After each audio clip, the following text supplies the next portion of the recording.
лекциянын экинчи бөлүгүндө Кокон хандыгынын Кыргызстандын түндүгүн басып алышы жана кыргыз элинин Кокон хандыгынын эзүүсүнө каршы күрөшү жөнүндө сөз болот. Өткөн лекцияда биз Кокон хандыгы кандайча түптөлгөндүгү, анын өнүгүшүнүн баскычтары жана түштүк Кыргызстанды кандайча басып алгандыгы жөнүндө айтканбыз. Бүгүнкү лекцияда Кокон хандыгы Кыргызстандын түндүгүн кандайча басып алгандыгы жөнүндө жана кыргыз элинин көз карансыздыгы үчүн күрөшү жөнүндө сөз кылабыз.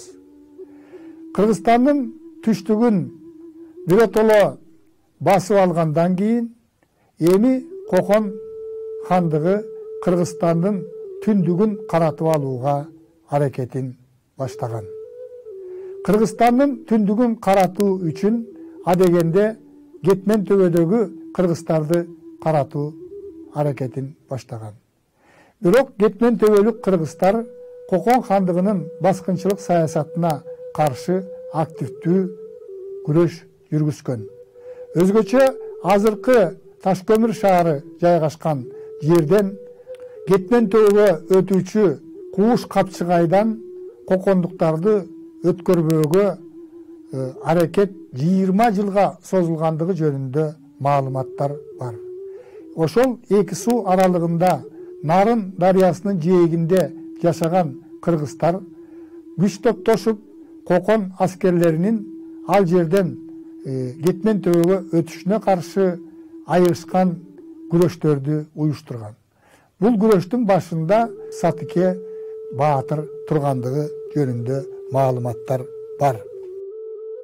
1821 жылы Намангандын акими Сейит Кулбек жетектеген кокондуктардын аскерлери акыры Кетмен төбөдөгү кыргыздарды басып алууга жетишкен. Кетмен төбөнү басып алгандан кийин кокондуктарга Кыргызстандын түндүгүн басып алууга жол ачылган. 1822 жылы кокондуктар Олиата чебин курган. Олиата чеби таласты басып алуу үчүн жана Кыргызстандын Чүй өрөөнүн басып алуу үчүн негизги таяныч катарында эсептелген. Ушул учурда кыргыздар менен казактардын улуу жүзүнүн ортосунда карама-каршылыктар күчөп кеткен.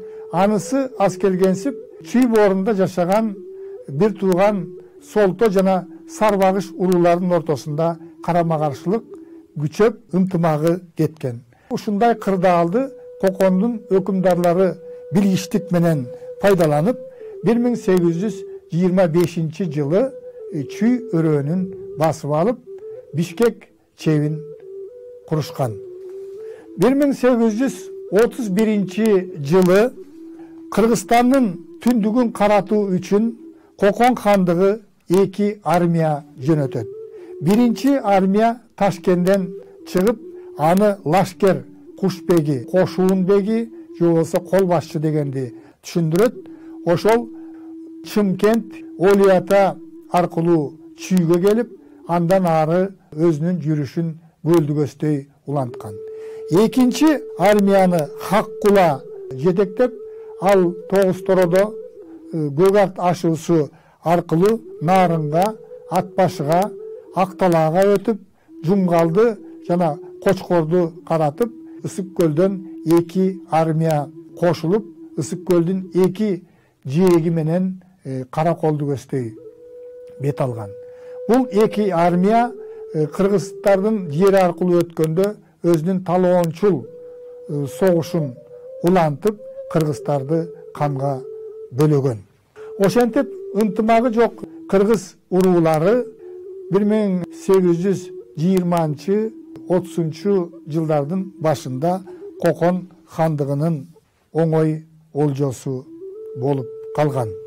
Кыргызстандын түндүгүндө өзүнүн бийлигин жүргүзүп, түндүктөгү кыргыз элин талап тоноо үчүн өзү басып алган жерлерге чептерди курган.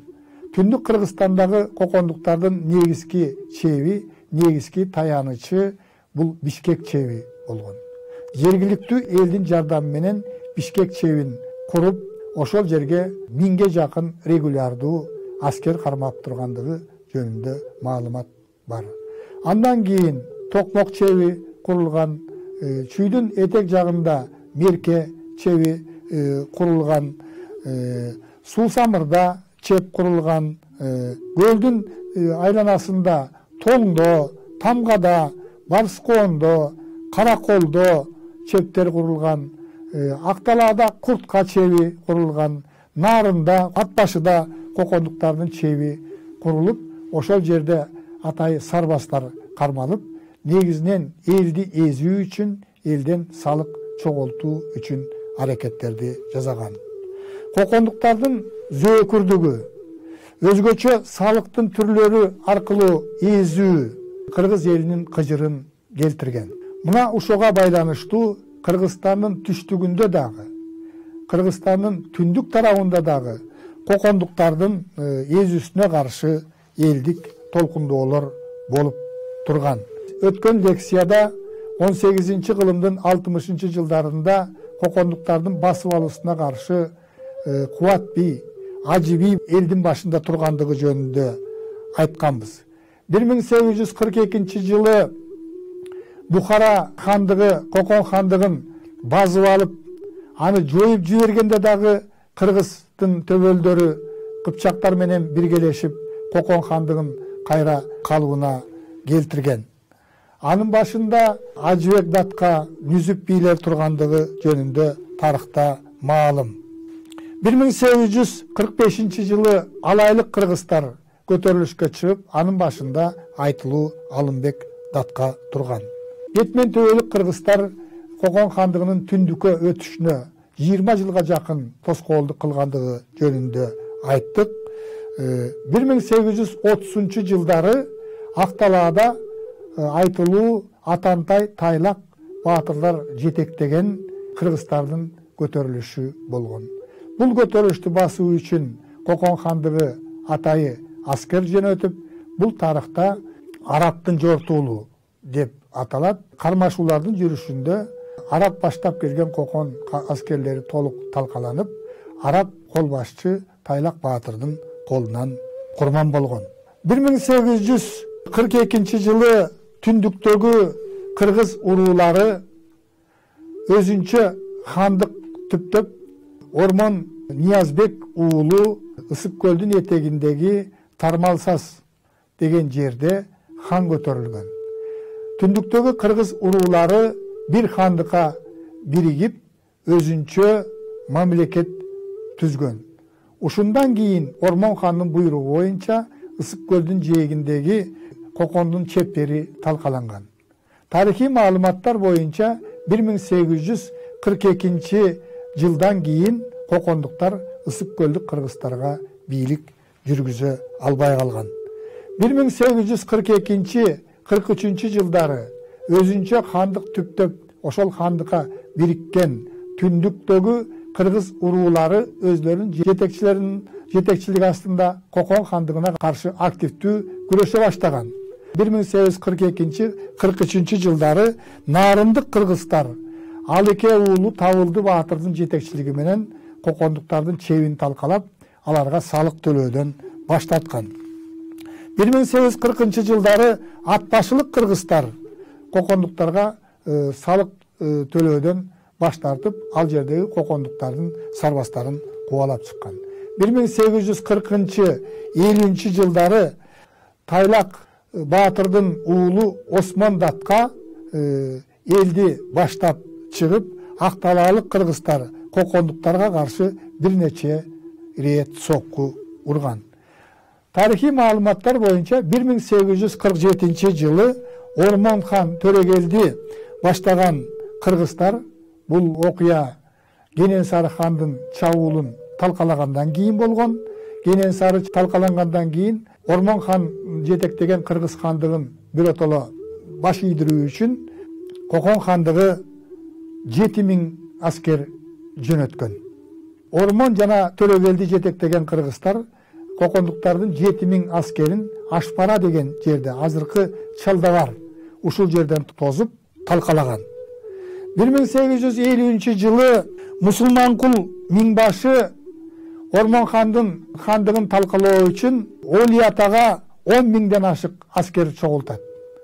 Бирок Ташкентте Кокон хандыгына каршы көтөрүлүш чыгып, 10 000 аскерин шашылыш түрдө Ташкентке алып кетүүгө аргасыз болгон. Кыргыздарга карата коркунуч Мусулманкул миңбашы өлгөндөн кийин токтогон. 1860 жылы бир жолу, 1862 жылы экинчи жолу чүйлүк, тагыраак айтканда Бишкек чебинин тегерегиндеги Солто кыргыздары кокондуктарга каршы көтөрүлүшкө чыккан. Бул көтөрүлүштө Байтик Баатыр жетекчилик кылат. Байтик Баатыр чептерди алууга күчү жетпесине көзү жеткенден кийин Верныйдагы орус аскерлерине жардам сурап кайрылып, ошол орус аскерлеринин жардамы менен Бишкек чеби 1862 жылы талкаланган. Түштүктөгү кыргыздардын эң чоң көтөрүлүшү 1873 жылы башталып, ал тарыхта Полот хандын Исхак Асан уулунун жетекчилиги астында жүргөндүгү жөнүндө тарыхта белгилүү. Бул көтөрүлүш өзгөчө чоң болгон элдик көтөрүлүш, Кокон хандыгынын түбүнө жеткен. Бул көтөрүлүштүн негизги кыймылдаткыч күчтөрүнүн бири дагы кыргыздар болгондугу белгилүү.